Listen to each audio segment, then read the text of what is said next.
ఇదిగో బాబు, 2 గుడ్ల ఆమ్లెట్ అంటే ఎలా పడితే అలా కాదు, నేను చెప్తాను అలా అని. ఇప్పుడు ఒక టమాటా తీసుకో. ఓయ్, ముందే చెప్తున్నాను, సగం టమాటాను మాత్రమే వేయాలి. మిరపకాయ తీసుకో. తీసుకున్నావా?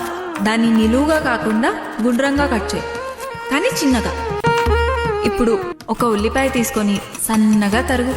అయిపోయిందా?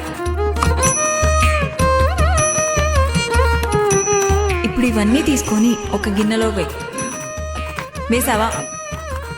ఇప్పుడు 2 గుడ్లు కొట్టు. ఇదిగో, ఇప్పుడే చెప్తున్నాను, అందులో పెంకు పడిందో అయిపోయావే. కొంచెం ఉప్పు, కొంచెం కారం వేసి బాగా కలుపు.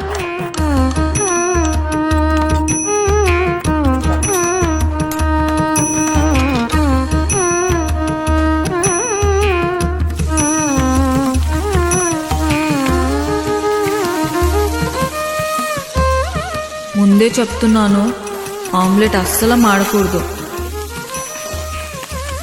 చాలా జాగ్రత్తగా వేసి తీసుకురా, సరేనా?